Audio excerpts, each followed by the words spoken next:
Good evening, and welcome to the Muskogee City Council meeting of June 22nd, 2020.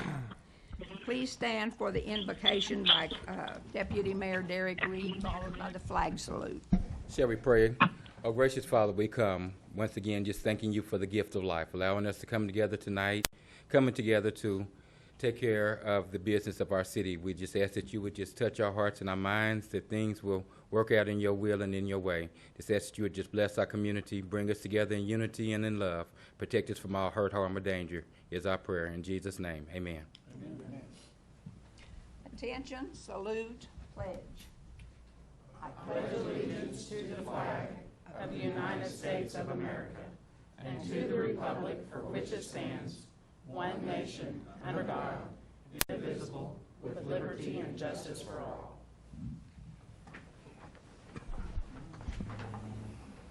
Roll call, please.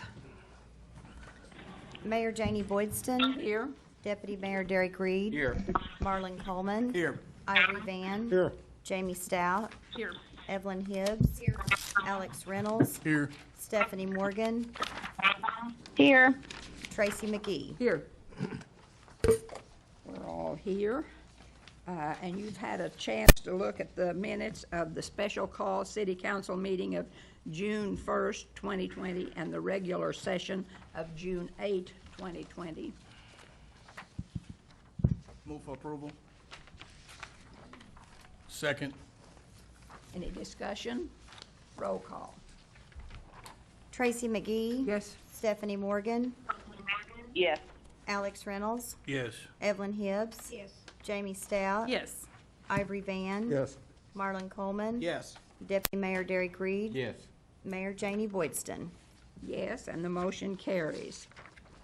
The consent agenda is items 1 through 8. Is there anything anyone wants moved to the regular agenda? Move for approval. Second. Any discussion? Roll call. Tracy McGee. Yes. Stephanie Morgan. Yes. Alex Reynolds. Yes. Evelyn Hibbs. Yes. Jamie Stout. Yes. Ivory Van. Yes. Marlon Coleman. Yes. Deputy Mayor Derek Reed. Yes. Mayor Janie Boydston. Yes, and the motion carries. Item 9.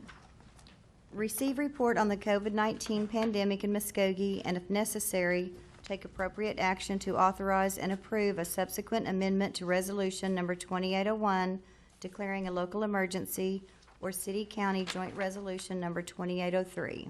Mr. Miller. Yes, thank you, Mayor. As you are well aware, we do have a continuing pandemic going on in America and in Muskogee and Muskogee County. I've asked Tyler Evans, our emergency manager, to come forward and give us the latest update from our community's perspective. Good afternoon, Ms. Mayor, members of council. As of today, there have been 97 total cases of COVID-19 in Muskogee County with 9 deaths. There have been a total of 70 cases in the city with 7 deaths. So far, 37 of those have recovered. We're currently seeing a rise of positive cases in our long-term care facilities, such as our nursing homes and assisted living facilities. We have had 32 positive cases in the city of Muskogee for our long-term care facilities, and so far 3 deaths. According to the latest weekly epidemiology and surveillance report that was published last Friday, during the week of June 12th through June 18th, there are 1,728 confirmed cases in Oklahoma for that week, a 140% increase from the week before.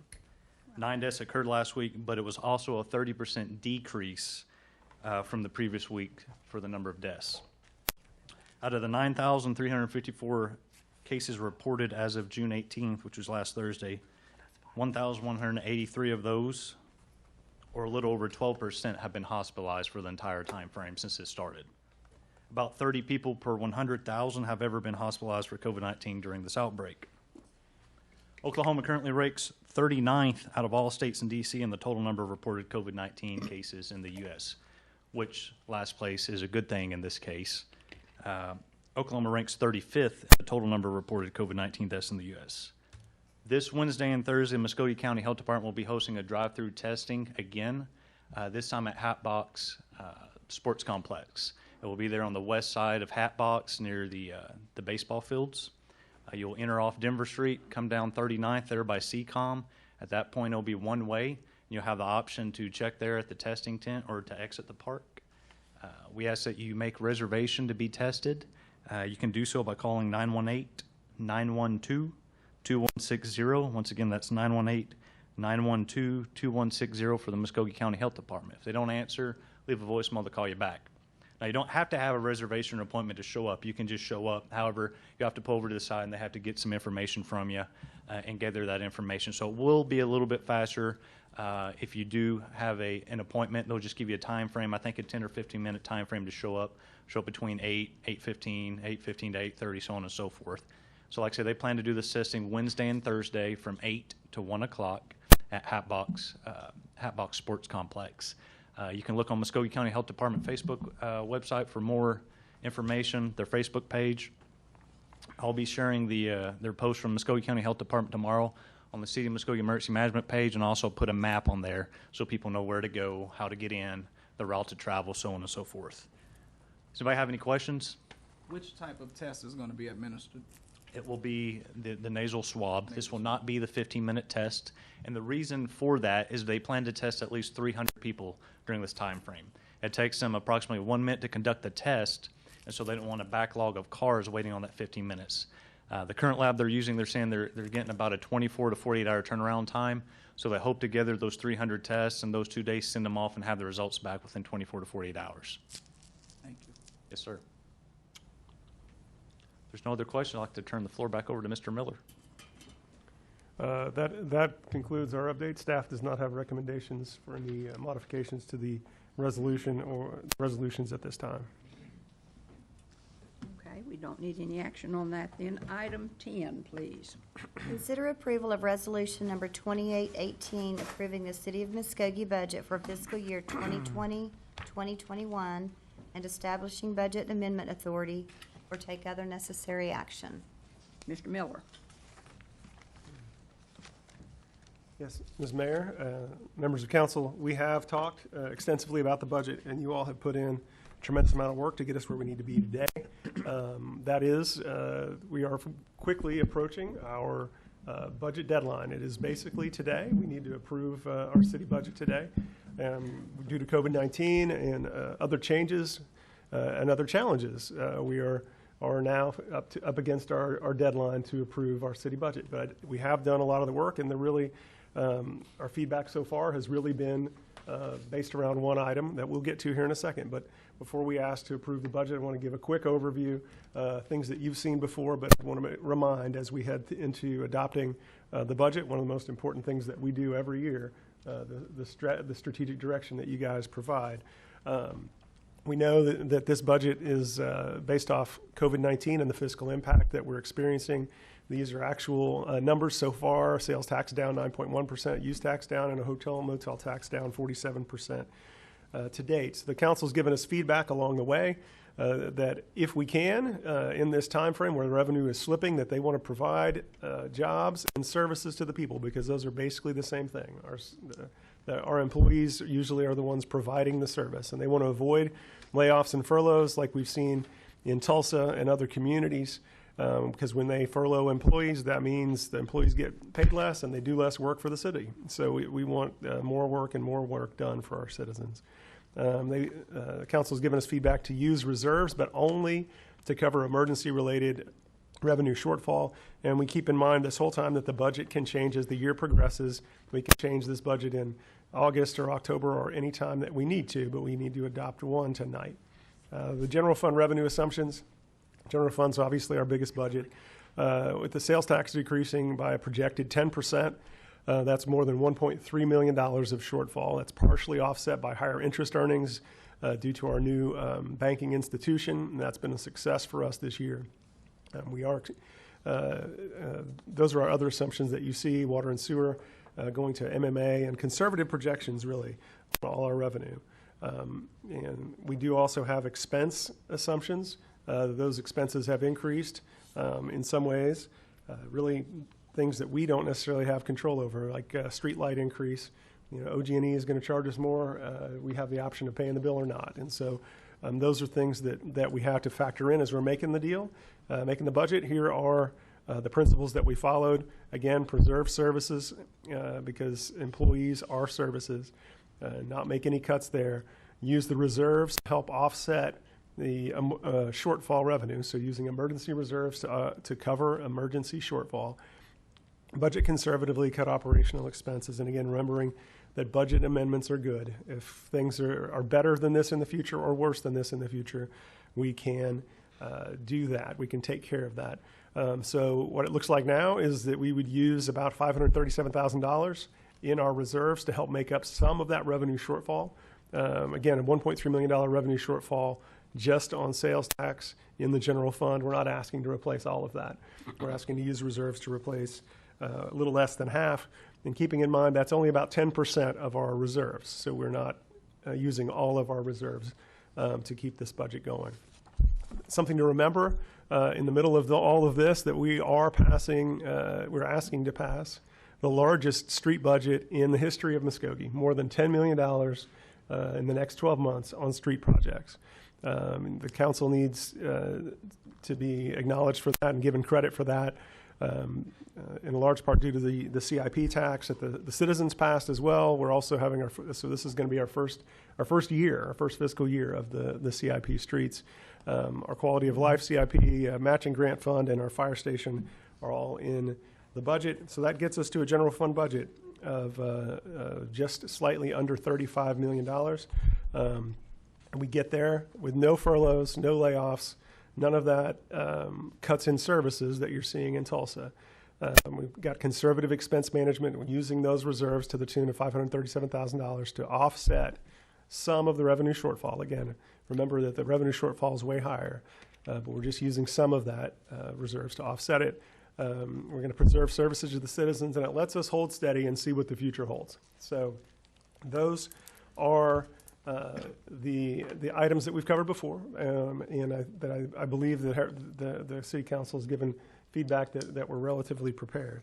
The item that we have before us that there's been discussion on, that I want us to take some time and allow the council to speak, and allow, I know we have citizens signed up, Mayor, is related to our hotel motel tax, which can only be used for tourism-related purposes. And so the discussion that we've had in this meeting, in tourism board meeting, and discussions that I've had, the real central question is, should the city use a contractor or perform this work in-house? And so that will be one of really the big question, the fundamental question that the council has before it to make that overall decision. In the meantime, Mayor, I would pause. This may be a good time for public input on the hotel motel tax tourism budget. All right. So we were going to ask the citizens to speak. We have several signed up for this. The first one is Justin O'Neill. That's 3 minutes. Give us your name and your address, and you'll have 5 minutes. Justin O'Neill, 310 West Broadway, 74401. I knew you were going to draw my name out of the hat first. You're just lucky. Yeah. So today I wanted to address you all not as your contractor, not as a chamber employee, but as your tourism director, and on what I believe, what the tourism board that you appointed believes is the best for this program. The decision you make today will determine our future and how tourism program will come out of these unprecedented times. Muskogee has already seen 7 weeks of continuous growth, and our hotel numbers are extremely above the national average. Muskogee is the perfect storm for the new traveler post-COVID. The past weekend, we hosted Bassmaster, one of the first live sporting events since the pandemic, and it saw an amazing return. With over 400 fishermen and staff here at a minimum of 3 days, most averaging 1 week of stays, this event brought a much-needed boost to our economy. Attendees ate at our restaurants, they shopped in our stores, they filled up with our gas, and they stayed in our hotels. I estimate around 2,700 room nights came from this 3-day event alone. And on a conservative economic impact from this event is over $500,000, $550,800 to be exact. When we make those economic impact factors, those are not vehicles with boats. Those are one-car family vehicles. But this time, you're filling up 2 tanks. And those guys were going very far distance in those boats, so filling up even double.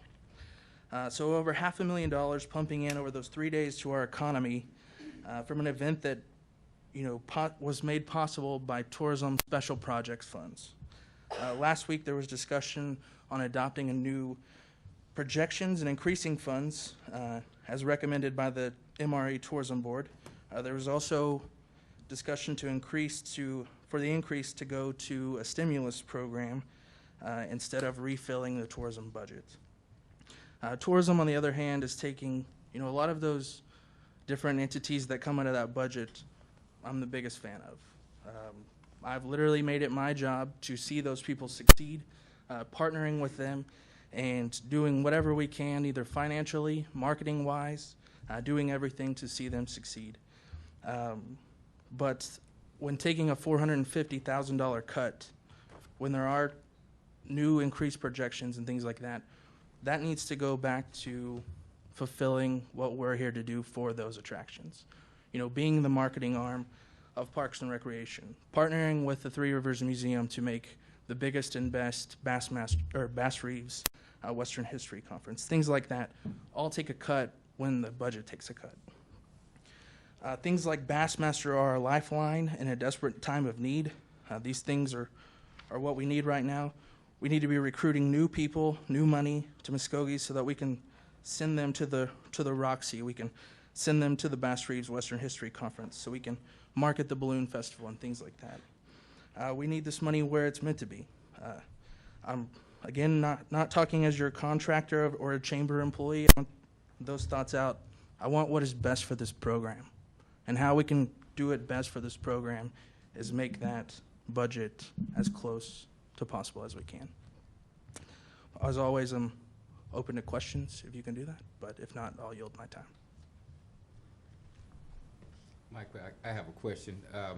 So just to make sure that we have our focus in the right direction as far as the expectation of council, are we looking at how much we're going to put into this budget that will determine if the contract work is done in-house or not? So, Deputy Mayor, the revenue projections, what you see on your screen now is the proposed revenue projections from staff, which is $549,000. That is $177,000 more than we have allocated through our budget retreat and other discussions that we've had. So the question before the council is, how do you want to allocate the additional $177,000? And so the MRE Tourism Board had made a recommendation about how to allocate that. So that really is the question before you. If you allocate 150 of that 177 to the contractor, that would be, I think, what the Tourism Board recommended. But if they were going to do it in-house, the Tourism Board also recommended if you're going to do it in-house that you would not need to do that. So, but their first recommendation was if there's the money available with that extra 177 to put that into the tourism contract.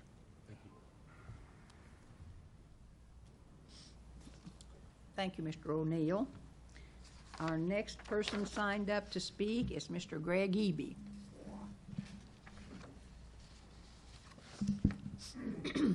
You'll give us your name and address, and you'll have 5 minutes. I will not need whole 5 minutes. My name is Greg Eby, 1320 Boston Street in Muskogee. I am the chairman of the board of directors for the Greater Muskogee Area Chamber of Commerce and Tourism. Thank you, Madam Mayor and members of the City Council, for allowing me time to speak tonight. First, on behalf of the Chamber Board and staff, I want to thank City Council as well as staff for the ongoing partnership and collaboration we have with one another. We sincerely appreciate all of the conversations we've been able to have and truly value your ideas and direction regarding the future of Muskogee's tourism program. We believe this type of open and honest relationship is invaluable when trying to achieve the positive outcomes to make Muskogee better. Second, I want to emphasize that currently Tourism in Muskogee has an excellent reputation not only locally, but statewide. This recognition is a result of years of community collaboration, partnerships, exciting and unique venues, and hard work by a lot of volunteers and staff from various organizations. It is a fact that tourism is doing well in Muskogee and that Muskogee is doing well in tourism. But can we still be better? Well, of course we can. The Chamber will work with you to do tourism better while not losing the momentum that has taken years and years to build. Third, the Chamber has worked closely with many of you on many different projects and programs that are designed to make Muskogee better. We view tourism exactly the same way as we have on every other project or program that we've had the opportunity to be involved with. We always give it 100%. We always make sure we always make it the best there is until we set the standard. We do it with grace and integrity, and we help educate others on why it is important. Hopefully these things show in everything we do as a chamber and for our city. Fourth, what you will not see from the chamber board or staff team is trying to tear down, diminish, or negatively impact the work done by others who are trying to achieve great things for Muskogee. What you will see and what we will continue to do is maintain the best practices in management, financial accounting, program evaluation, and all other standards that make us transparent, accountable, and successful. We will demonstrate respect and collaboration in all that we do. In closing, when considering your options this evening, please know that the Chamber is here to work with city leadership to ensure Muskogee has the best tourism program possible. That is our only agenda. In administrating the tourism contract on behalf of the city, we want to leverage every asset Muskogee has to offer, capitalize on the synergy between the Chamber mission and the tourism mission, and continue being creative in our efforts and share resources where appropriate in order to lower all cost. Again, thank you for your time tonight. Thank you very much, Mr. Eby. The next person signed up to speak on this subject is Max Boydston.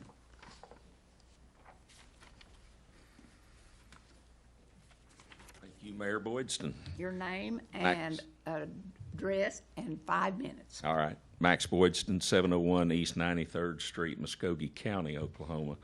I've been involved in tourism since 1980, 7 years in Tahlequah, 3 years in Texas, 7 years in Eureka Springs, Arkansas, and then I got smart and moved back to my hometown, Muskogee, Oklahoma, in 1998. I've been involved in tourism here ever since I moved back. I've seen the tourism dollars tax managed by various arrangements over all those 30-plus years, from city departments to outside contractors, ad agencies, tourism commissions, chamber contracts, etc. My observation over these 30-plus years is none of them are perfect, but all of them can work effectively. The two most important keys to the more successful ones that I've observed are having the right people engaged and strategic planning.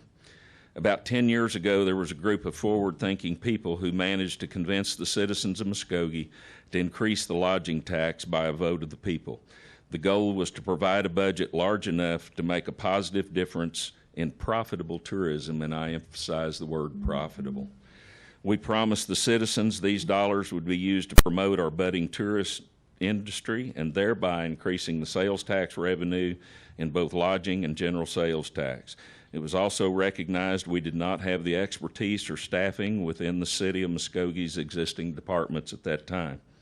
The Chamber of Commerce was selected to be contracted to manage this important task. Now fast forward to where we were at in Muskogee, Oklahoma today. We've been through various changes in city councilors, mayors, city managers. Some have eyed the growing bed tax as a source of additional revenue for the city to use in areas not directly related to promoting tourism. The percent of dollars used for this promotion has decreased to about 60%. This is not what we promised the citizens we would do with these funds. We've also been through a historic flood last year. We're now in the middle of a historic pandemic. So here we are at a crossroads regarding the tourism dollars again. Some are advocating changes to the contract and bring it in-house, making it a city department. Some are asking we consider spending a portion on tourism-related expenses other than promotion, such as infrastructure. Some have even suggested a large portion of these tourism dollars to pay for raises to our city employees, fire department, and police department. My suggestion is to follow the advice of the Muskogee Tourism Board, the MRA, 2 weeks ago, maybe 3. At that meeting, a straw poll was taken regarding their thoughts. I was at that meeting and was pleased at both the discussion points brought up and the unanimous vote to go with the $300,000 budget from the tourism tax and use $200,000 carried over from previous years to give us a total of a $500,000 budget to promote tourism for the coming year. This group also voted to leave the contract with the Chamber for the same year. If this council truly feels a major change is warranted, please take the rest of this calendar year to do 3 things. 1, make the decision. 2, decide where the contract needs to be administered. Start the strategic planning process to facilitate a smooth transition. To change now at the beginning of the second half of this calendar year will not benefit the rebound in the lodging tax we have started seeing recently. There will be too much time and energy spent making the transition itself. It will mean creating a whole new department within the city. It will involve critical personnel decisions. I feel this is important enough to fully discuss, debate, and better prepare for the implementation of a strategic plan to continue the progress we've made over the last 10 years. As always, I'm available for questions, suggestions, and comments. I thank you for your time. Thank you very much. The next person signed up to speak is Heather Kane. Give us your name and address, and you'll have 5 minutes. Heather Kane, 2819 Military Boulevard in Muskogee. Honorable Mayor and City Council, on behalf of Muskogee Hotel and Lodging Association, in regards to the 2020-2021 tourism budget, we respectfully request and recommend that $300,000 be allocated to the tourism contract for the upcoming fiscal year. While we predict collections in excess of $549,000, we recommend that a minimum of $300,000 be dedicated to the contract. While there are many projects, institutions, and events that are considered tourism and enhance the quality of life in Muskogee, the fact remains that the greatest impact on tourism comes from heads in beds. Not only do overnight guests spend more money, resulting in greater sales tax collections, the community benefits twofold by also collecting the 8% lodging tax for every room night consumed. During the 2019-2020 fiscal year, members of MHLA witnessed the greatest percentage in occupancy growth since our association formed in 2016. This was due largely in part to the efforts of the Chamber's management of the tourism contract. The groups and events brought to town helped us collect a record amount of lodging tax revenue. But this wasn't the result of just 1 year's worth of effort. The sales cycle for events such as these run 18 to 24 months into the future. With the challenges already being faced trying to recover from the pandemic, changing the management of the contract right now and or underfunding the program is going to slow the momentum and cause further declines in revenue. Again, reiterating, underfunding the program this year is going to have an impact not only on the upcoming fiscal year, but the following one as well, 2021, 2022. And we're urging you to protect the funds of the tourism contract and support the continued growth and recovery efforts. Thank you. Thank you very much. The last person signed up to speak to this subject is Kim Lynch. You'll give us your name and address, and you'll have 5 minutes. Yeah, Kim Lynch, 207 North 2nd Street in Muskogee. Today I really want to speak to you about the Tourism Committee, about the Muskogee Redevelopment Authority. I've been involved in tourism land almost 2 years when the former president of the Chamber and the former tourism director asked me to serve as the tourism chair for the Chamber. I agreed with some hesitation. My tourism experience is in coordinating and planning events. My expertise is in governance, building budgets, and nonprofit training. I was asked to build a board committee, plan a retreat, and start strategic planning, knowing that we had tourism experience on this board. We held many focus groups, and we're really moving on the right path. The MRA created a tourism board or committee for oversight, and I was pleased to be considered to serve on it in hopes that the great groundwork of the previous chamber committee had accomplished what had been accomplished. having two former chairs, tourism chairs, a past president of the chamber, and many other accomplished volunteers, I was excited to move forward last year with confidence. Then came the 2019 flood, and then the debate over the contract.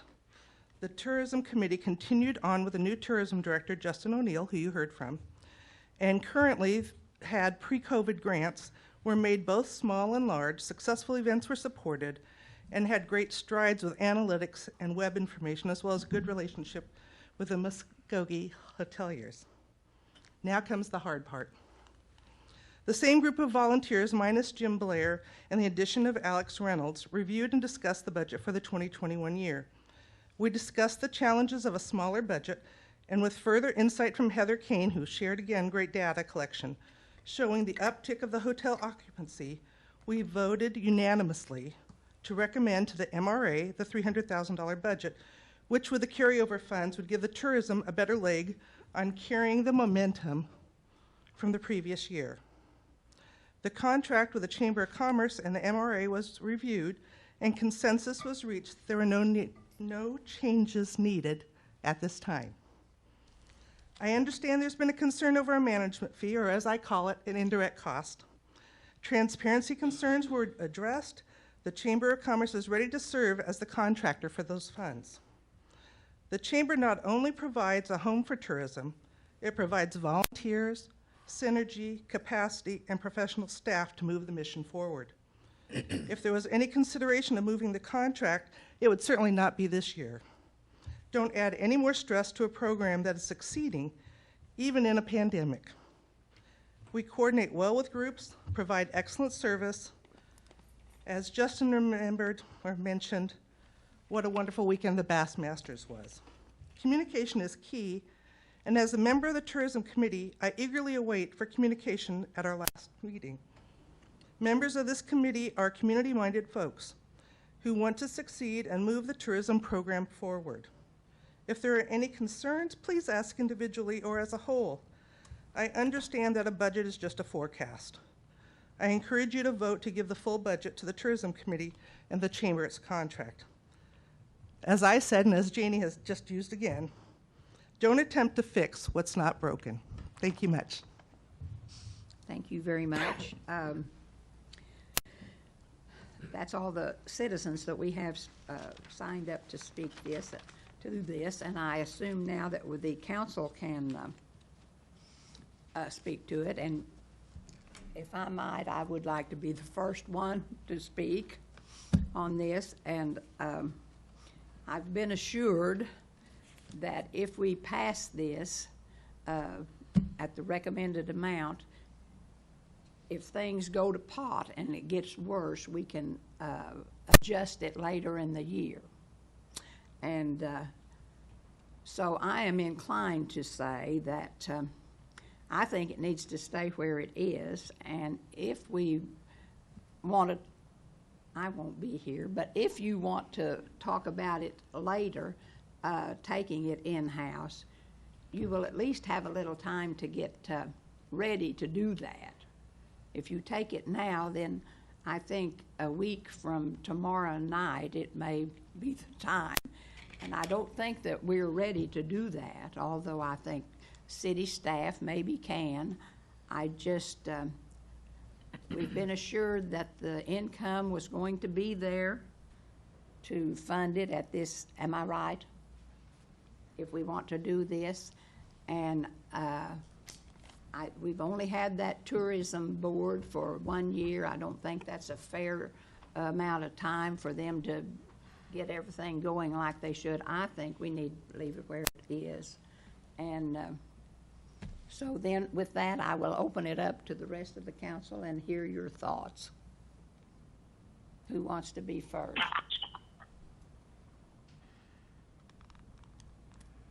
This is Councilor Morgan. I do feel like it needs to be in-house, but we do need to give our city a time. I need a plan and a time frame on that plan. That's how I feel. Well, a year would be a nice time frame, right? I think that's too long. I think that's a little too long, but that's just me. Okay, Mr. Mayor, I recognize. yes, go right ahead. I'm like Councilman Morgan. I think that tourism needs to be in-house, and I don't think it needs to be a year. If at the most 3 to 5 months to get it over here. Did you say 3 to 5 months? Yes. Okay, No, not no year. 3 to 5 months. all right. Anyone else?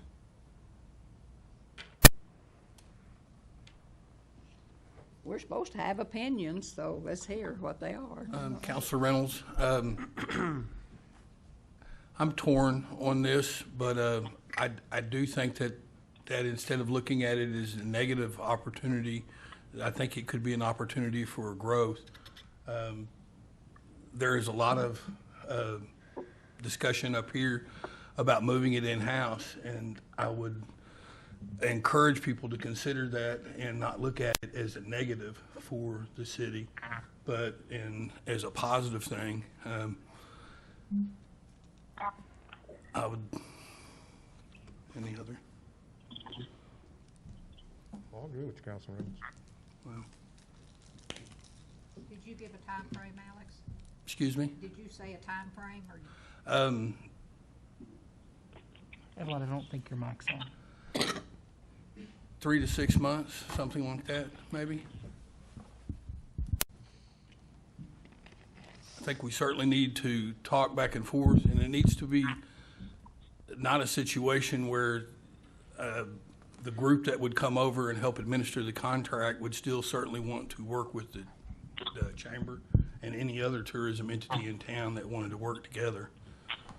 It's a mutually beneficial thing for the city. I don't see it being an all or nothing. I see it being as all these organizations can work together to push forth a better agenda for tourism. Okay.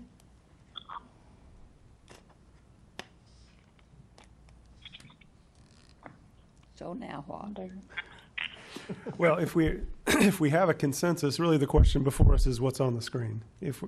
If we decide that we're going to use a contractor or we're going to perform the work in-house or make a transition between the two, which is what I've heard discussed. Once we have a consensus around that, then we can lay out the steps to move forward. So Right now, we're just approving the $549,000 to go into the hotel motel tax fund.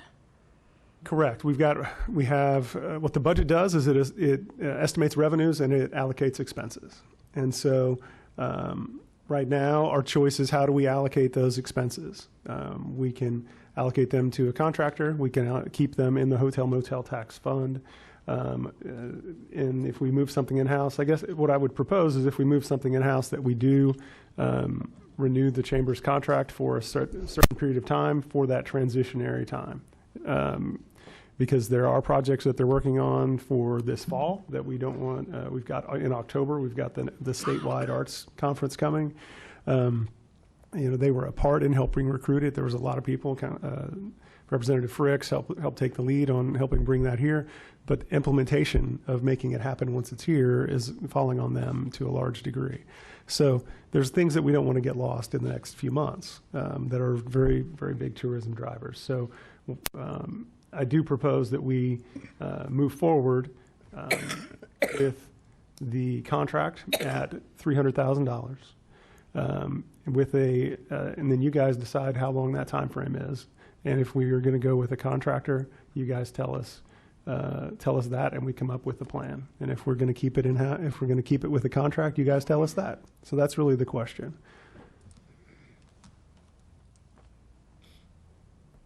In 6 months, we'd be looking at the end of December, the end of the calendar year. Yeah. Does that sound, that's the end of the year. It comes into a slow, kind of a lull through January. You got a little break until Valentine's Day. And then we come back into our busy season, which would be chili cook-off, the spring. That might be a good time, looking at by the end of the year. As Councilor Morgan, I like that idea. It's Councilman Van. I like that idea also. So we're making that in the form of a motion? Is that what you're asking? Yeah. So what we would do, what we'd ask for on any motion is just to amend the budget to direct staff in the way that you want to direct staff, and then amend the budget in the way that you want to amend the budget. Because at the end of the day, we're talking about a portion of the budget. And at the end of the day, we're going to vote to approve the whole budget. So we're not trying to approve the whole budget right now. We're trying to approve what we do with our hotel motel tax. So the question, I think, or the motion would be something along the lines of, and Mr. Tucker can help. Oh, he may already have it written down. No, these are ones you already wrote out. Excuse me, Mike.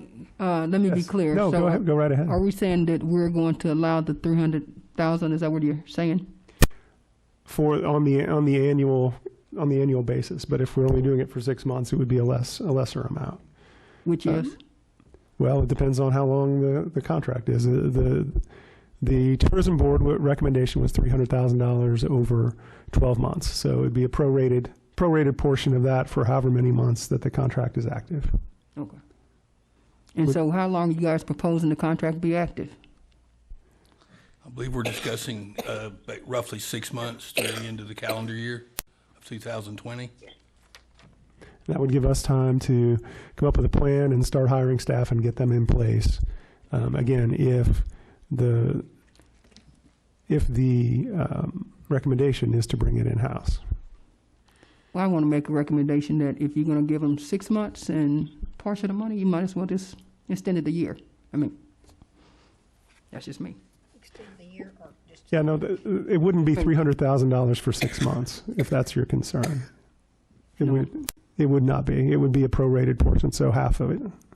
Okay. It would just be at the same contract, at that prorated rate. Okay. No, I'm not proposing that they have $300,000 to spend in 6 months. I'm not proposing. I thought you just said 300,000. That's where I was. Yes, no, that's thank you for your clarification. The annual contracted rate would be that, and then it would be prorated based off of however long the contract runs, right? It's paid out. Currently, it's paid out monthly, and I would anticipate that would continue to be the case. So. Okay, thank you. In your opinion, Mr. Miller, what would be the shortest? You're the city manager. What would be the shortest time we can do this and get it over here to the city? Your opinion. So in my opinion, I think 5 months to 6 months is about the right to do it right. Gives us time to do a plan. Again, if this is the recommendation of the body, it would give us time to do a plan and then time to hire people to do the job, because this is, and then once we hire people to do a job, we would want them to coordinate with the existing contractor so that they have time to work together for a certain period of time so that they can learn and there's not an overlap. What's worrisome for me, especially, is if we were to, if again, it's the council's wish to move the work in-house, to not do that July 1, the first day of the fiscal year, because that sets us up to not do well. It sets us up to fail in tourism, and none of us want that. So that's really the idea, is that 5 to 6 months gives us time to put the plan together, hire people to put the plan in place, and then transition with the existing contractor. And again, all to say, that's if we decide to move it in-house. I'm hearing people saying one thing, I'm hearing a few people say others, so that's still your decision about what to do in that regard. Now, if we move it in-house, do we still have to, and it comes in-house, we hire the people, do we still have to, is it between us, if we have to have a tourism board, pick a new tourism board, or keep the same one we got, or how does that work? It would be entirely up to the council, so I would suggest if we bring it in-house at some point, it doesn't run through the MRA. It's a city department, runs through the city just like other city departments. There's been talk about the tourism board. I think it is something that in the past we've had a board that helps make community support grants. If community support grants are part of how we do tourism in the future, I think having a good citizen board to do that is helpful. But we have a board that helps manage an outside contract. If it's an inside department, we don't need a board to manage that. We can perhaps have an advisory board like we do for parks or streets, and they can work on community support grants. That's, again, part of what we could decide in that planning process. We don't have to decide today if we have this kind of planning process, again, if the recommendation is to move it in-house rather than continue to use a contractor. This is Councilor Morgan. I do move to make that motion that it is brought in-house by December 31st of 2020. I'll second that motion. All right. We have a motion and a second. Okay. Do you want to say what it is? Mayor, the motion, as I heard it from Councilor Morgan, was to direct staff to prepare a plan to return the tourism program to the city by December 31st, 2020. And now, just for clarification, Councilor Morgan, would that be to extend or to fund and extend the existing contract with our existing contractor through a transitionary time for that length of time? Yes. Yes. Is that clear? Mr. Tucker is giving me the confused eyes. We've got two different legal entities who are funding this, so that's why So probably this is what we need. Pardon, go ahead, sir. Probably what we need to do is whatever motion we make with regard to the city, we need to make a compendium motion with the MRA, just so it's clear, since the body represents, or the trustees and the council are the same folks, but we have two separate legal entities. We just need to make sure that the duties are delineated properly. So that would be appropriate if we did it for both entities. So. Yes, so that you probably try to direct staff to enter to direct the MRA, Yes. or to advise the MRA to extend the contract at the $300,000 amount. So that there's not confusion, I suggest we would do that in two separate motions. One would be to direct the staff to bring it in by December 31st, and the other would be to direct the MRA. Okay. So the first one, Councilor Morgan has made. Which has been moved to and seconded. So it's on the floor for discussion. Yeah, and so we still have our money that's going to the Three Rivers, the Oklahoma Music Hall of Fame. Yes, all of those are still budgeted through the MRA and through with the same amounts funded. Yes, and actually it's in. Basically, what we're asking would be to kind of adopt the tourism board's recommendation, but item number 1 on there would be just for 6 months, right? So instead of 300, it would be a total of 150. But we would be adopting the same amount of money that we've discussed previously for Three Rivers, War Memorial Park, Hall of Fame, and allowing the tourism to be at 300 on an annual basis, but for 6 months. So that, I guess, that confusing, but you basically be adopting the tourism board's number 1 recommendation, but putting an end date on the contract. As far as funding those other entities, Councilor Stott. All right. What if the chamber would disagree with this? Where would we be at then? Well, we have to, the contract automatically renews if we fund the contract. They can give us notice if they don't like it.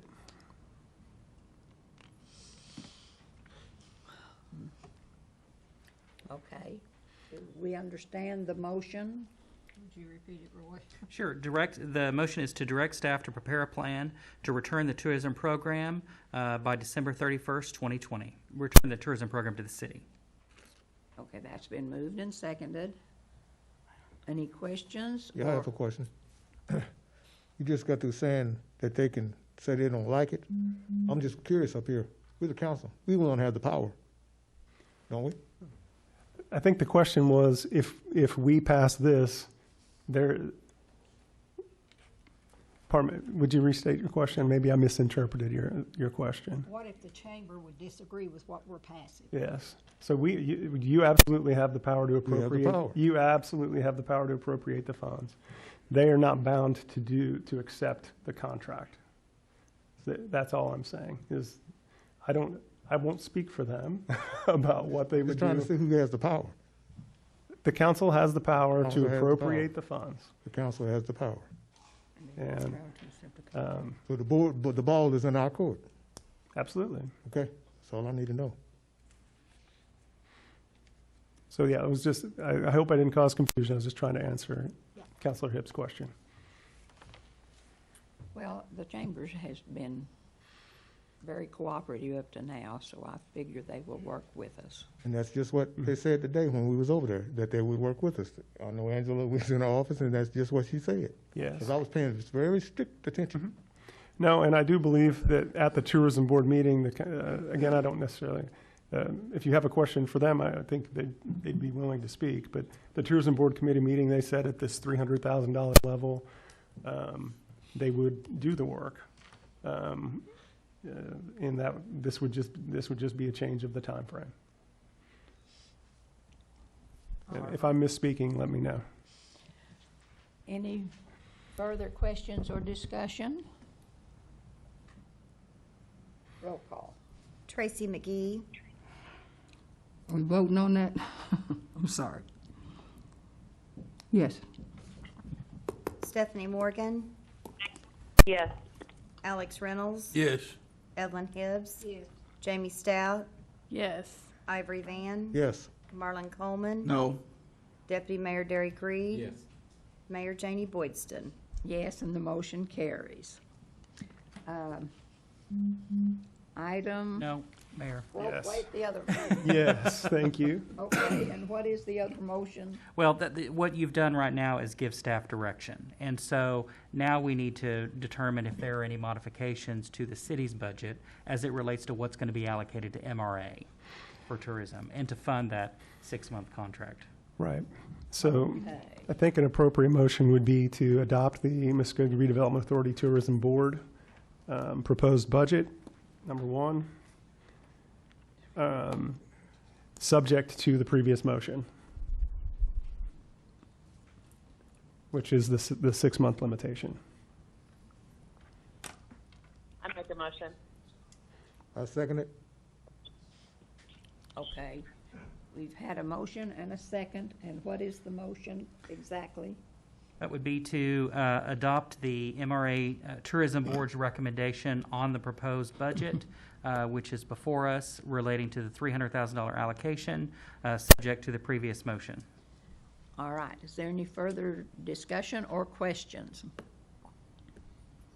Yep. Jenny, you kind of look kind of confused a little bit. You understand? I'm good. I'm good. Okay. Okay. Roll call. Tracy McGee, Yes. Stephanie Morgan, Yes. Alex Reynolds, Yes. Evelyn Hibbs, Yes. Jamie Stout, Yes. Ivory Van, Yes. Marlon Coleman, Yes. Deputy Mayor Derek Reed, Yes. Mayor Janie Boydston. Yes, and the motion carries. Now, item 11.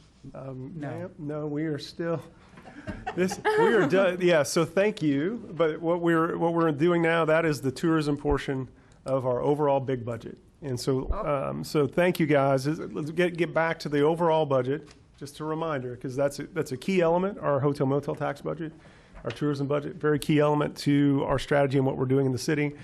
But we now are going to ask for approval of the overall city budget, remembering that we've got the largest street budget in Muskogee's history. We got more money for water and sewer infrastructure this year than we've ever had. We're going to minimize our employee impact and our public impact by not laying off employees and furloughing like people in Tulsa are having to do, using a minimal amount of reserves. And so with that, I'd be happy to answer any questions about the overall city budget, and we do recommend approval. The budget as amended. Okay. It's my honor to finally make a motion that we accept this budget as amended. Second. All right. We have a motion and a second to adopt the budget as amended. Any question or discussion? Roll call. Tracy McGee, Yes. Stephanie Morgan, Yes. Alex Reynolds, Yes. Evelyn Hibbs, Yes. Jamie Stout, Yes. Ivory Van, Yes. Marlon Coleman, Yes. Deputy Mayor Derek Reed, Yes. Mayor Janie Boydston. Yes. And the motion carries. Are we through with that now? I believe we are through. Good. Thank you. Item 11. Consider approval of final payment to TTA Construction LLC for the Civitan Park Splash Pad and Restrooms project in the amount of $48,115.44, or take other necessary action. says Mr. Wilkerson, but I believe it's Mr. Ewing. Much better looking. That's right. Madam Mayor, Council, while I'm speaking in front of you, you'll see the project as it was accomplished. But Civitan Park Splash Pad project was approved by City Council in April of 2019, and the project is funded 50-50 by grants from the Land and Water Conservation Fund, which is administered through the Oklahoma Tourism and Recreation Department and the City of Muskogee Foundation. The grant agreement was for a total cost of $475,216. And this project consisted of 2 new parking lots, new restrooms, new splash pad, new picnic facilities, new sewer line, and new play areas. The revised contract is $480,975.74, and the retainage due to TTA Construction is $48,115.44. And I think as the slides roll around here in just a few seconds, you're going to see that the project has turned out very nicely. And this is yet another destination point for the citizens of and visitors to our city. So TTA Construction has submitted all information necessary to close out the project, which has been accepted as complete and satisfactory to the city staff. And staff recommends approval of the final payment of $48,115.44 for construction contract retainage. Yes, Mayor. Okay. Yes. I do want to thank Rick and Mark and the whole park staff. Just to highlight one other thing about this, again, this is almost entirely grant funded through 2 different grant sources. This is us going out and making our city better without having to use only our tax dollars to do it. I think there's probably less than 5% of the funds spent on this are city tax dollars. Secondly, related to this is funded from a Land and Water Conservation grant, and we've applied for additional grants this year. And Rick, will you tell us what news we got today? Well, we got news today that we have a grant application that was accepted for Grandview Park. Mm-hmm. And so we have some exciting things getting ready to happen there, and we'll get to present that to you guys and let you see what we have going. So we were excited. It was a great day today. So thank you.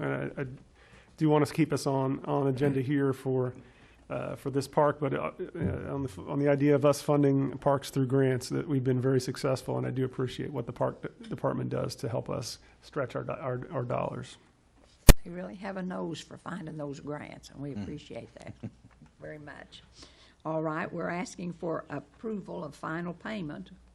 Anyone want to make that motion? Madam Mayor, may I be recognized? Yes. Can you go back to one of those slides, Rick? Can what? Can you go back to one of those slides with the splash pad? Sure, Bruce, I'm sure can. No?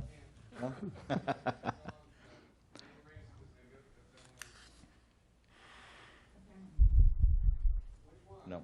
He said, with the which splash one? pad, the last one, where it shows the water running. Yes. That one right there, one of them. It was another one also. I'm noticing this water right here. Mm-hmm. You see how it's running back down towards the sidewalk? You see that? I do not. You don't see that? You can't see it on this wall on my over picture here. up here, I can see where it's running. Hold on. Okay. Yes. Okay, on my picture here, I see where it's running back down towards the sidewalk. Yes. And if I remember correctly, and I do remember correctly, that at Robinson Park, that drain is supposed to be just like this. Yes. Okay. That water doesn't really have any business running down towards that sidewalk, because eventually it's going to keep running. You're going to do just like you did at Robinson Park, is put a French drain in there. There actually is a French drain in there, all the way around it. And keeping in mind, I took that the day that front was coming through, and it was so windy. Oh, it was windy. Terribly windy that day that it was blowing like 30 miles an hour. that was the day I took that picture.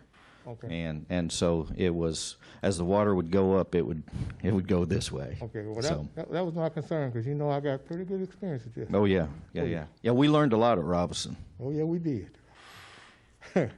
All right, I turn the floor back over to you, Ms. Mayor. Thank you very much. I still need a motion to approve this final payment. Move for approval? Second. All right, any further discussion? Roll call. Tracy McGee. Yes. Stephanie Morgan. Yes.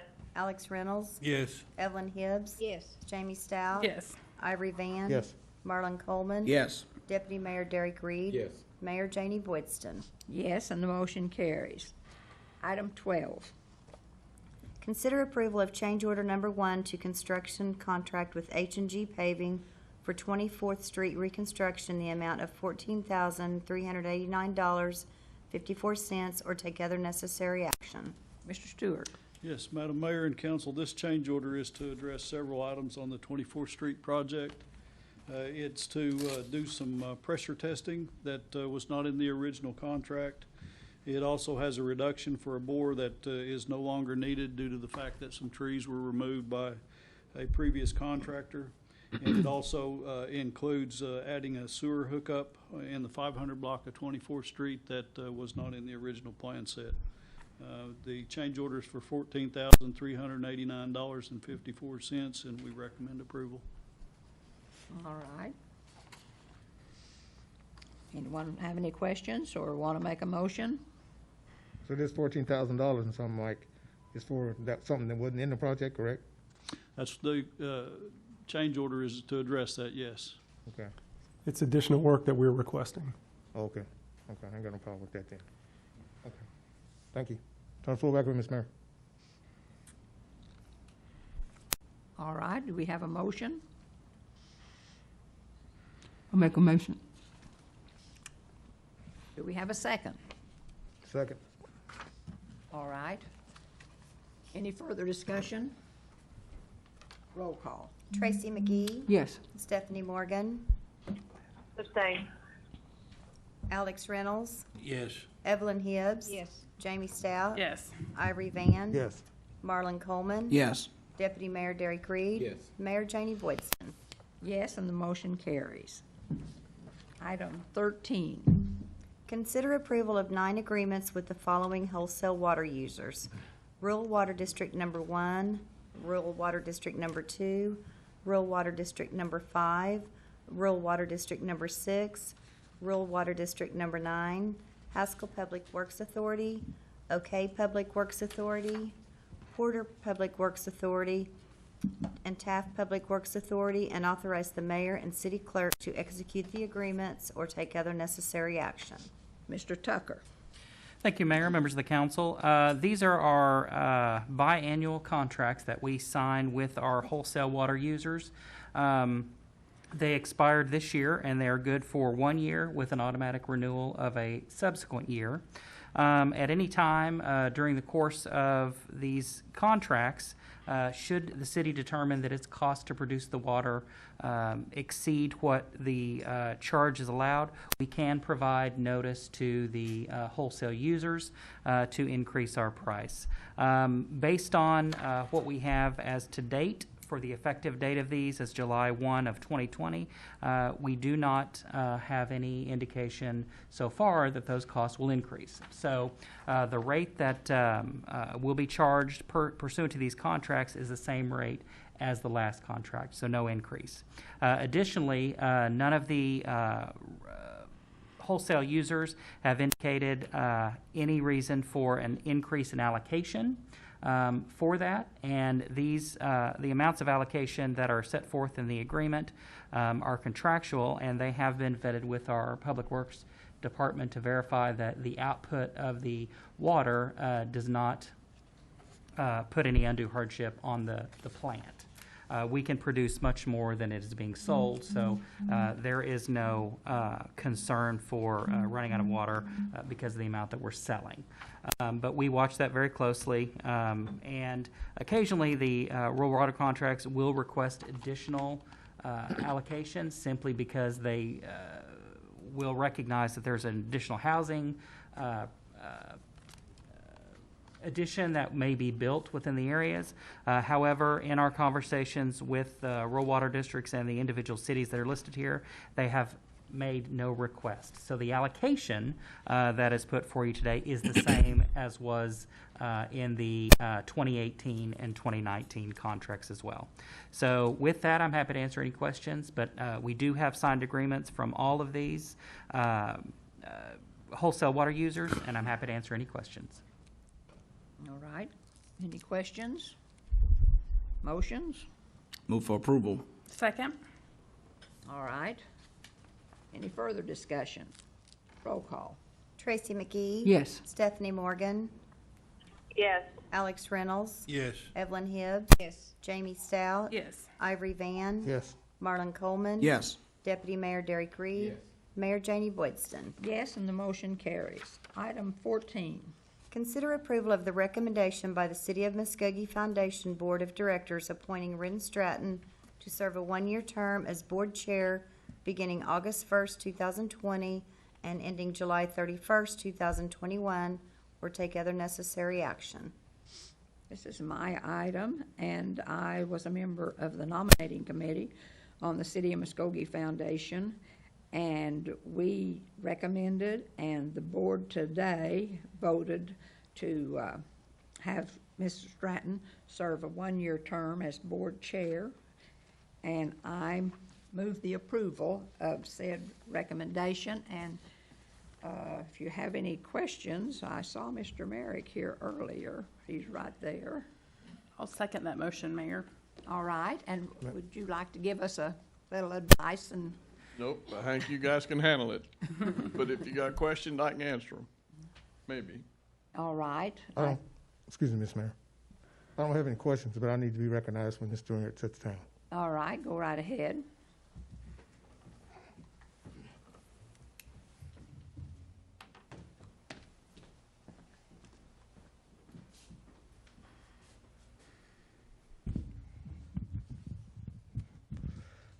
Well, Mr. Mayor, I know this is your last night, and I hadn't planned on doing this, but I was also on that board that wanted to appoint Ms. Stratton, but I said no. I went over to the foundation board today. I said no. And I guess you're wondering why I said no. You know, I started up here at this mic, not this mic, but right at this podium in 2005. At that time, we had them wood benches. Had my kids up here with me, all 4 sets, all 4 sets, all 4 kids. Ms. Stratton, at that time, she disrespected me. She disrespected my kids in front of me. So it's a saying. Lance and Lee, I remember saying when he used to say when he was alive, some of us know, some of us don't know. And one more saying. My grandmother always told me, and my mother, once a person show you who they are, you better believe them the first time. And that's the fact. So she showed me who she was back in 2006. So this weekend, I pulled all my tapes that I had back in 2006, and I watched them, and I let my kids watch them with me and some other people. And I looked at those tapes, and I just seen how hateful she was to me.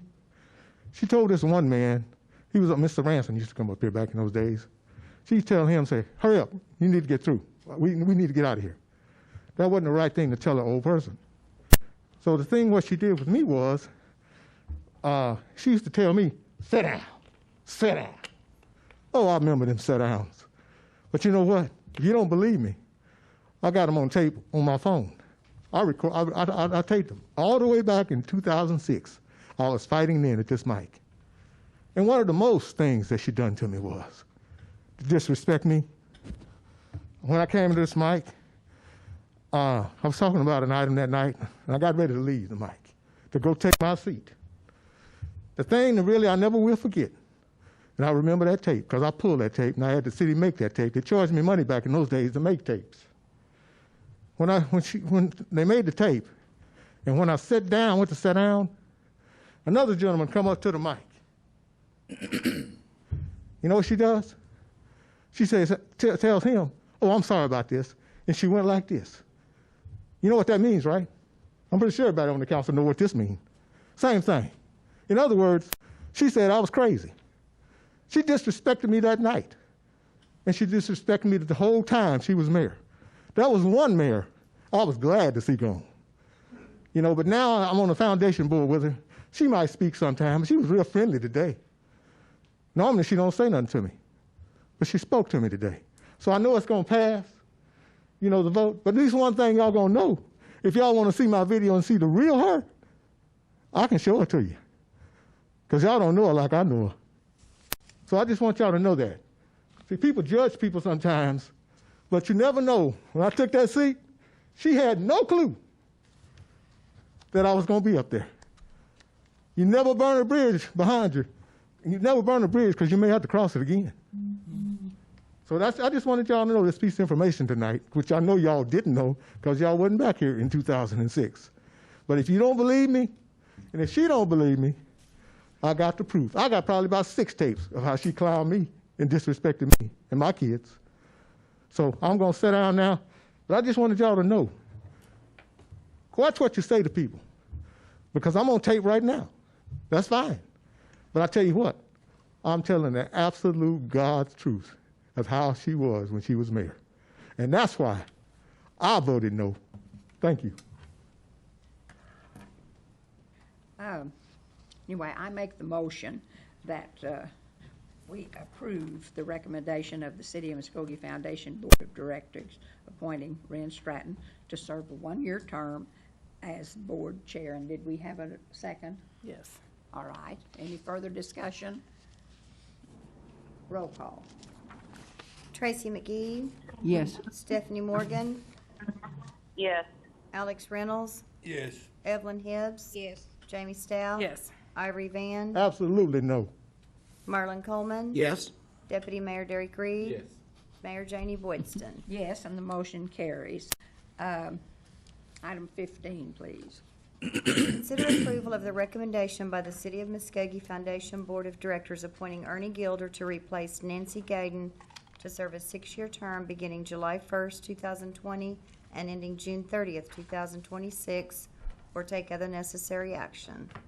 This is also my item, and we all know Ernie Gilder, and he's well acquainted with the City of Muskogee Foundation Board and is a valuable asset. And I make the motion to approve him for a 6-year term on the Board of Directors. I'll second. All right, we have a motion and a second. Any discussion?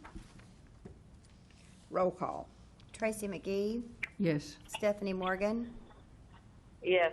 Alex Reynolds, Yes. Evelyn Hibbs, Yes. Jamie Stout, Yes. Ivory Van, Yes.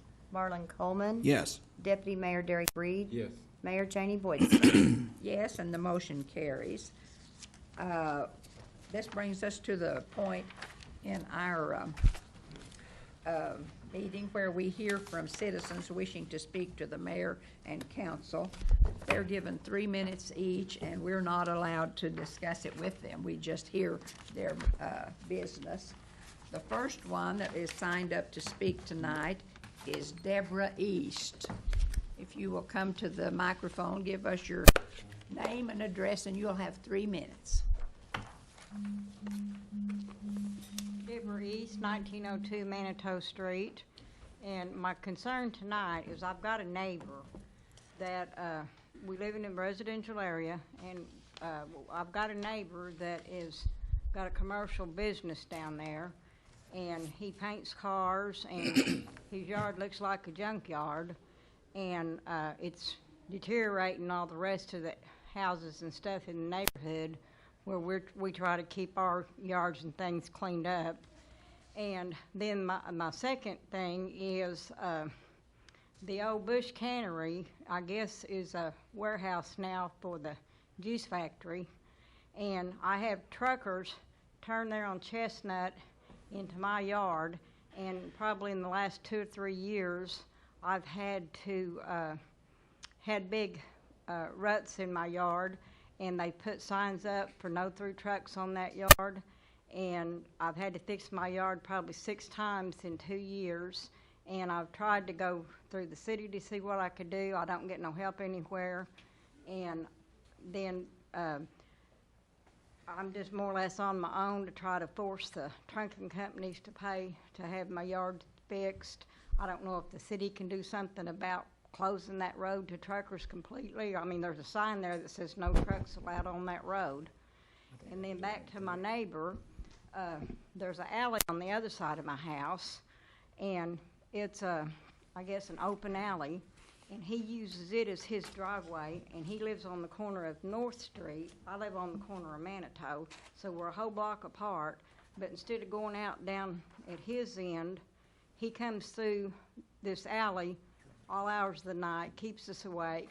There's people haul cars in there for him to paint on trailers and trucks, and he does this after hours, like at 5 o'clock to 10 midnight at night, or he'll do it on the weekends when we can't get a hold of anybody to complain about it.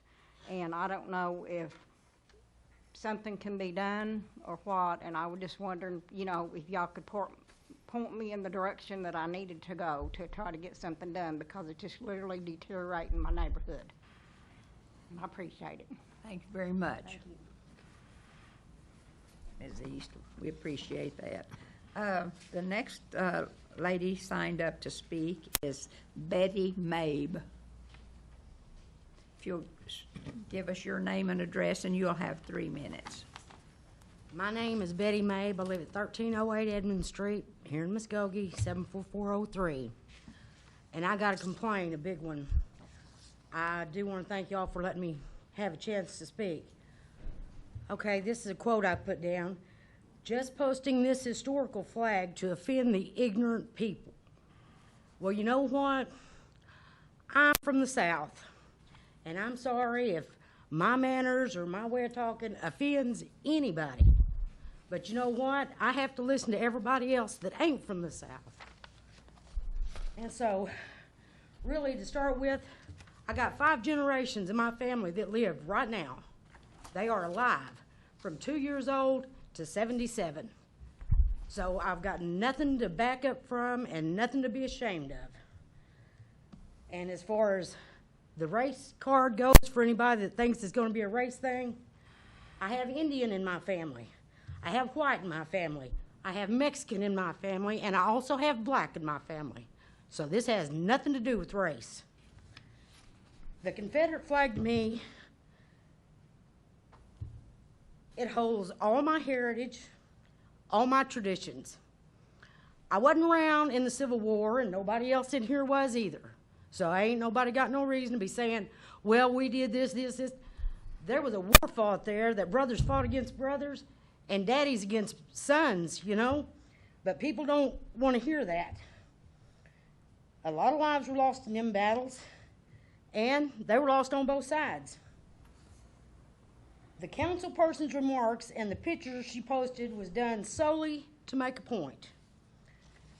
There's no excuse for her behavior. I do not believe nor accept her so-called apology. I don't know about the public apology since that took place, and I didn't know about it. This is not a racial slur, but it is a trampling on heritage, which she knows nothing about. And she don't know nothing about my heritage at all. So I am not ignorant, and I'm definitely, when people are being fed a line of, what would you call, just a flat line, let's call it that. You know when you're being fed a line, and that's the biggest line I ever heard. We know each other from past. I ain't gonna lie to nobody.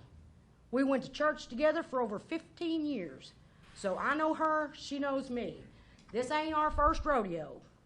And that's not the reason I'm here to get even or say, oh, she did something. No. I'm proud of who I am. I'm proud of my heritage. I'm proud of the United States flag. Old Glory flies on my front porch. So I don't understand why anybody... Ms. Mabe? Yes, ma'am? I'm sorry, but your time is running. Could I ask for a couple more minutes?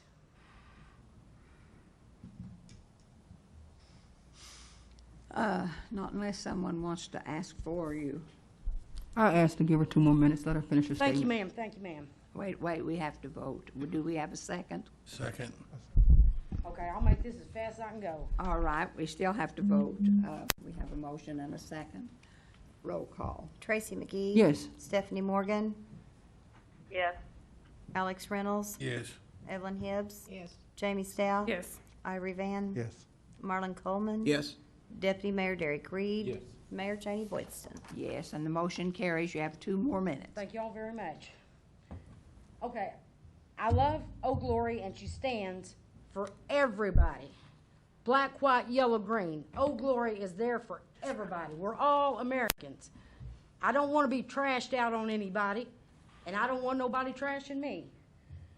In closing, I would like to say that the council person, Jamie Stout, should resign her position. She has shown her true colors, and I know she's only apologizing because she got caught on Facebook. If it wouldn't have been for somebody reading and looking, she'd have never got caught because she believes that. I believe she believes it, and she knows I know it. And I think she ought to be fired. And that's the last I got to say for it. Thank you very much. Thank you. The next person we have signed up to speak is Mr. Max Boydston. I really do like saying that name. I'll bet you do, Janie. I just wish you'd learn to spell better. Anybody wants to know that inside joke can talk to me after the meeting. I'm also up here to talk about Jamie Stout. I've known Jamie for about 10 plus years now. I've known her family for 3 generations, all the way back to her grandfather. I know her to be a good person. I know her to be a hard worker. I know she's done a lot for the citizens in the city of Muskogee through her council work, but even before that, through some of her other work, her civic clubs. She's always there if you need a hand on a volunteer project. Back to the issue at hand that was on Facebook. Some people call it Wastebook. We call it a lot of things. It was a mistake. And that's the 3 questions that I will ask. Did she make a mistake? Yes, I think she did. That can be very offensive to some people. Did she fess up, as her grandfather would have said? Yes, she did. And did she apologize? Yes, she did. In my opinion, and I've read the apology on Facebook, I've read a transcript of the public apology. I believe it to be sincere, so in my book, that's the end of the story. And time to go back to work, Jamie. Thank you very much. The last person we have signed up to speak has a silver tongue, and it's Mr. Marlon Coleman. Give us your name and address, and try to hold it to 3 minutes. We have a rally to go to. Marlon Coleman, 500 West Broadway, Muskogee, Oklahoma. I stand today because I know Muskogee is better together. Over the course of a few months, we have seen the advent of the coronavirus and civil unrest across the nation and the world, neither of which have an end date in sight. These 2 episodes alone have caused frustration and is causing Americans to openly oppose one another's point of view to the point of civil unrest.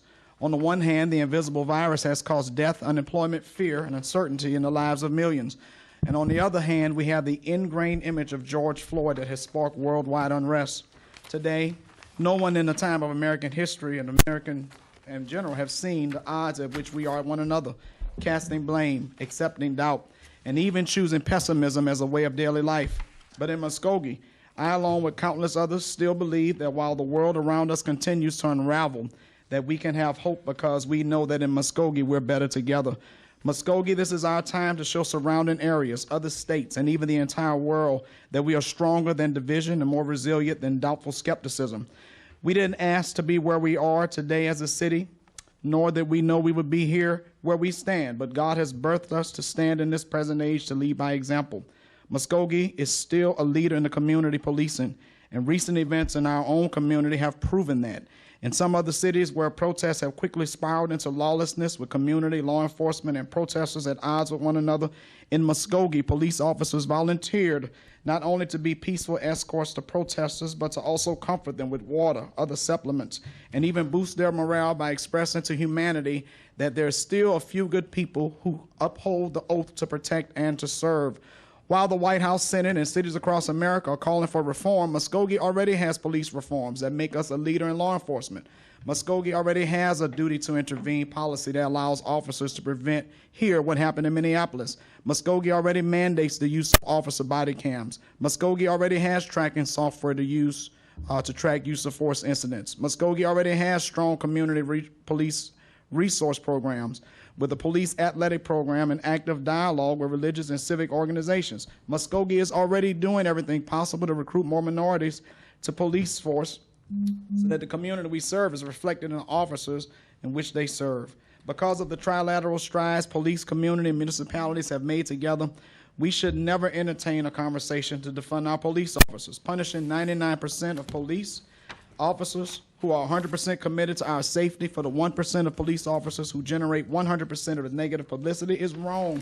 To defund police is to refund our belief in empathy as being the path to peace. Let me say to us that we stood several months ago and said that dark days were coming at the mouths of those who would scan to divide us and win their own races by separating us. But I believe as we march towards peace, we can get there much faster if we recognize that as a city and as a democracy, we are better together than we are divided.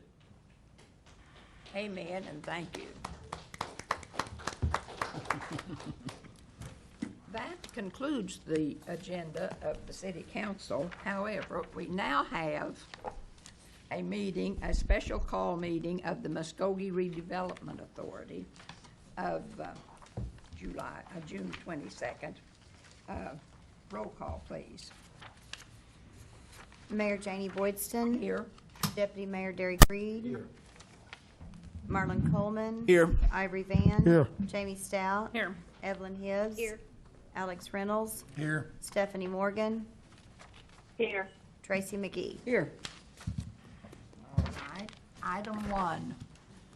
Consider approval of resolution number 2817, adopting the Muskogee Redevelopment Authority budget for fiscal year 2020-2021, and establishing budget amendment authority or take other necessary action. Mr. Miller.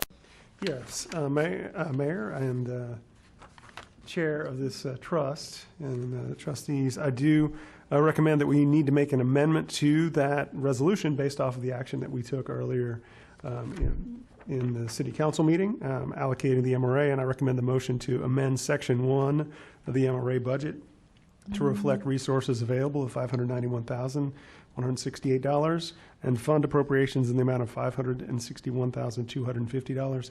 This mirrors the action you took earlier to make the MRA budget reflective of the money allocated to the MRA by the City Council. All right. We have questions or a motion? Move for approval. Second. Second. All right. To clarify, the motion was for the amendment that I mentioned? Mm-hmm. Okay, thank you. Is that okay? Roll call. Trustee Tracy McGee. Yes. Trustee Stephanie Morgan. Yes. Trustee Alex Reynolds. Yes. Trustee Evelyn Hibbs. Yes. Trustee Jamie Stout. Yes. Trustee Ivory Van. Yes. Trustee Marlon Coleman. Yes. Vice Mayor Derek Reed. Yes. Mayor Janie Woodston. Yes. And that concludes that agenda. Before we close out, we do need to take take another action to mirror what the council did with direction relating to the tourism contract. Yes. So is Move that as previously presented. the motion? Is that your motion? Yes, ma'am. Do we have a second? Second. Okay. Roll call. Trustee Tracy McGee. Yes. Trustee Stephanie Morgan. Yes. Trustee Alex Reynolds. Yes. Trustee Evelyn Hibbs. Yes. Trustee Jamie Stout. Yes. Trustee Ivory Van. Yes. Trustee Marlon Coleman. Yes. Vice Mayor Derek Reed. Yes. Mayor Janie Boydston. Yes, and the motion carries. That concludes that agenda. And we will then go into the special call meeting of the Muskogee Municipal Authority of June 22nd, 2020. Roll call, please. Mayor Janie Boydston. Vice Mayor Derek Reed. Here. Trustee Marlon Coleman. Here. Trustee Ivory Van. Here. Trustee Jamie Stout. Yes. Trustee Evelyn Hibbs. Yes. Here. Trustee Alex Reynolds. Yes. Trustee Stephanie Morgan. Trustee Tracy Here. McGee. Yes. We're all here. Item 1, please. Consider approval of resolution number 2815, adopting the Muskogee Municipal Authority budget for fiscal year 2020-2021 and establishing budget amendment authority or take other necessary action. Roll call. Oh, no. Yes, ma'am, if you don't mind, I will go ahead and do this item. This is the MMA budget, as we've discussed previously in our budget discussions. It reflects the action we took in City Council earlier today as well. We do recommend approval and be happy to answer any questions. Move for approval. Second. Any further discussion? Roll call. Tracy McGee. Yes. Stephanie Morgan. Yes. Alex Reynolds. Yes. Evelyn Hibbs. Yes. Jamie Stout. Yes. Ivory Van. Yes. Marlon Coleman. Yes. Deputy Mayor Derek Reed. Yes. Mayor Janie Boydston. Yes, and the motion carries. That concludes the agenda of the Muskogee Municipal Authority. We will go into the special call meeting of the Muskogee Parking Authority of June 22nd, 2020. Roll call. Mayor Janie Boydston. Here. Vice Mayor Derek Reed. Here. Marlon Coleman. Here. Ivory Van. Here. Jamie Stout. Here. Evelyn Hibbs. Alex Reynolds. Here. Stephanie Morgan. Here. Tracy McGee. Here. Item 1. Consider approval of resolution number 2816, adopting the Muskogee Parking Authority budget for fiscal year 2020-2021 and establishing budget amendment authority or take other necessary action. Mr. Miller. Yes, thank you. This is the budget for the Parking Authority. It does reflect the action taken at the last Parking Authority meeting, revising the estimate of the income downward to show the action taken to reduce the cost in future months. So that we do recommend approval, and it does follow the direction previously given. Move for approval. Second. Any questions? Roll call. Tracy McGee. Yes. Stephanie Morgan. Yes. Alex Reynolds. Yes. Evelyn Hibbs. Yes. Jamie Stout. Yes. Ivory Van. Yes. Marlon Coleman. Yes. Vice Mayor Derek Reed. Yes. Mayor Janie Boydston. Yes, and the motion carries, and that concludes the agenda of the Muskogee Parking Authority. And we are adjourned.